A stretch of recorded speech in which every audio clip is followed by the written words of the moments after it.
Hey there, little pilgrim. You found your way to the cabin. Well done. You're wandering around out here a little lost, it looks like. And it's cold. The snow is starting again, so come in. I'll pour you a glass of something. I have coffee and tea, Malbec. I have whatever you're into, honestly.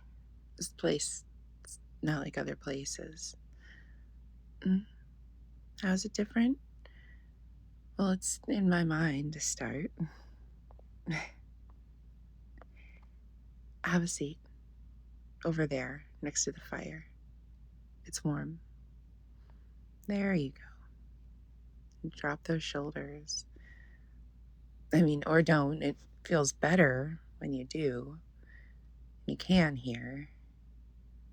It's an imaginary place, remember? And I don't imagine monsters in the shadows. Whatever you came here worried about, you can worry about it with your shoulders dropped. This is a safe place to think. It's low stakes. I built it. I had to. I had too many things to worry about there beyond the tree line you just wandered through, and I couldn't worry about them properly out there. There's always just a new worry to pile on before I could get through the first. The gray world doesn't give us time to worry the way we need to. The hearth you're sitting on, it's limestone I imagined dragging from the river. The door I led you through, it's rough cut oak from my grandfather's timber stand. The stand that got sold to cover dumb shit like heat and water before we could harvest it in the gray world. And the cup you're currently drinking from, that's my grandmother's blue willow. No need to be careful. It's imaginary, love. That makes it bulletproof. It wasn't bulletproof in the gray world. I'm down to 2 dinner plates and a truly miraculous set of canisters left out there. But in here, the glass is bulletproof. And so are we. Oh, so what had you wandering, worried through my tree line, pilgrim? The gray world thing. You've got a bit of soot on your hands? Just there. Don't be embarrassed. You've been putting out fires. It's not an accusation. It's just an observation. What house was on fire today? The money house? Significant other house? The house the little ones sleep in? It's messy, isn't it always? But that's okay. It's not always easy to find the words when we rarely get an opportunity to talk about it honestly. Yeah, like we don't get time to worry properly either. The gray world is a thief, but it's an unavoidable one. It takes from us in those ways, but we can take it back. I did here with this place. Yeah, I can't escape the gray world either. I still have to go back too, but when I can, when it lets up for just a minute, I come here. Like you did. You found the way, so what pushed you here? Not in your life, in your body. What were you feeling when you found that little break between the trees? What made you follow it instead of just walking past? Tug in your forehead or your chest? Maybe in your belly. Oof. I felt that phone notification all the way over here. I leave mine in the little basket by the door. There's another there if you want it. Little Faraday cage for the soul, I call them. I know you need the tether, but it's okay to drop it for the next 15 minutes or so, yeah? The phone basket thing? I learned that as a reporter in the gray. Everyone has to put their phones on silent and leave them in a basket at the back of the courtroom before going in.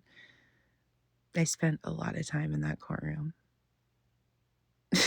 Yes, as a reporter, I was only a defendant through my 20s, and then I had kids and grew up and got a big girl jobby job. Yeah, but the basket, it was a little ritual. Like, what happened in that room carried weight, and it demanded everyone's full attention. Just for a minute, like, you get your phone back, but for that whole damn minute, your full attention. And my point in telling you all that is just that I was a reporter. So I want you to know that I'm really good at asking questions that get surprising answers. So, whatever fire needs putting out, you walked through a tree line and you can walk right back through it anytime you want. But if you feel like a hang, I could tell you how I made this place, and I could tell you a secret. You can make your own place, just like this. Well, not just like this, your own tree line, or shoreline, or festival tent, or penthouse loft. The space you make won't be like mine. Your fires are different, and you know the best place for you to rest between putting them out. Oh, not creative. Ha, nonsense. Creativity is imagination, and look at you. Sitting in an imaginary cabin, having an imaginary drink out of an imaginary Blue Willow cup. With maybe a not so imaginary stranger, a liminal stranger, maybe. I think you're creative enough to replace my cabin with a place of your own if you've got the time to play with your mind for just a bit. Maybe you found that break in the tree line because your brain already knows how to make a space for you. A little nest where you can go to just chill for a minute. Maybe it just needed a little direction. So let's give it exactly that. Not in the way that most people do it. So I'm not going to tell you to build a cabin in your mind, or a castle, or a relaxing beach. Do you even like beaches? Or do you like forests or lakes? Or maybe you feel safest on a busy city street surrounded by people. And maybe you need a bunker deep in the earth to get quiet enough to think. Maybe your place is clean and cool like a lab where you're the lead researcher, or maybe it's an endless library with squeaky ladders and notebooks that never run out of pages. It doesn't matter what your space is, it only matters how you feel when you're there. So, okay, imagine yourself back at the tree line and close your eyes, or don't. Breathe in for a breath of 4 and let out for 6, or a fucking don't, because it also doesn't matter how you breathe, or how you sit, or if you hum, or if you don't hum. It's easier. It's easier than all of that. Just imagine yourself at the tree line. Just like you're imagining the cool limestone you're sitting on beneath your legs, the smooth cup in your hands, and tell me, when you broke through that last branch, what did your brain hope you'd see on the other side? What did it hope would be there? road, a building, just more trees. Just imagine however it ended up for you when you got through the tree line, that you could live there. It's a home is already placed for you. Like the universe knew exactly what you needed. It's in the perfect spot, and now you get to discover it. Is it at the top of a tall building in a busy city center, or is it a small cottage next to some water? Are you looking down at it from where you stand, or up? Is it sunny? Is it windy? Raining? What's it like here? I'm excited. Show me. Walk me around it once. And touch the edges of the space. Are the walls rough or smooth? Is it gauze curtains in an open breeze, or clean lines and firm edges? How do they feel? Not to your skin. Does that fuzzy electric feeling in your belly go away when you look at it? That's the most important thing. That's how you know this space is yours. Open the door. Step inside when you're ready. I'm waiting right here. Is it warm inside? Is it cool? Maybe it's dark and empty, like a blank canvas waiting for you to decorate. It could be lit by candles and already filled with the furniture and comforts from your own gray world. What treasures will you bring here with you? What's your blue willow? Your tragically sold timber stand. Bring it right here. Install it here.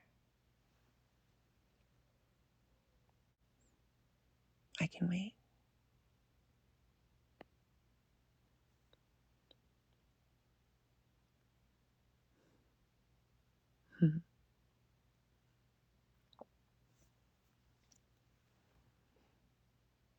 How does it feel here as you settle in? Some people, and I warn you, I'm one of them, think that the things you want actually want you back. The saying, what you seek is seeking you. My grandmother used to say that to me, and I didn't know as a silly child that she stole the line from old poetry, from Rumi. She was good for poetry as prophecy. But it confused me for a long time too, because it felt like, then how does anything ever find anything, you know? What I want is wanting me, then where the fuck are either one of us, right? Confused me. But I come from the woods, and when we're lost in the woods, we need to be still. That's another thing my very wise grandmother explained to me. When you're lost in the woods, you stay still because, like I said, how does anything ever find you if you're constantly on the move? Being still is the best way to be found, right? Really? I think that whatever we're seeking, whatever you popped through that tree line to find today, might actually be chasing you, but it can't catch up because you don't stop moving, chasing it. And maybe if you had a little place to sit and wait, a little place you like, a little place that's comfortable and yours and safe, whatever you're chasing might just find you.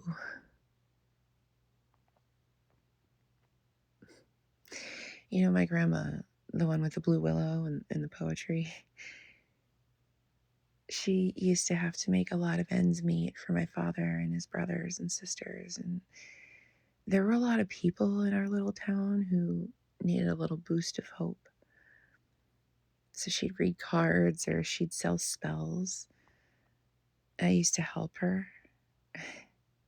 I'd tie cords around candles for women who wanted their divorces to hurt less, or I'd trace sigils onto little herb bags for people to hang above the doors of their new homes.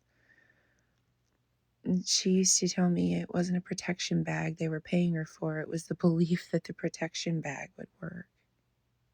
And she used to tell me that if they didn't outsource that belief, they could just make their own damn protection bags.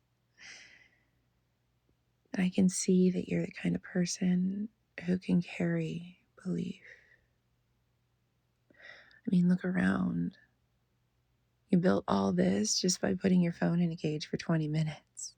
So imagine how much easier it will be when you come back next time. Imagine how much more you're going to add on to this place.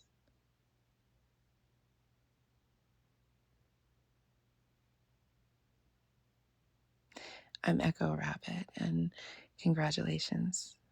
You followed the sound of the bottom. Stay as long as you like and let what you're seeking find you for a bit. And I'll see you again sometime, hopefully soon, with more beautiful things to show you in the dark.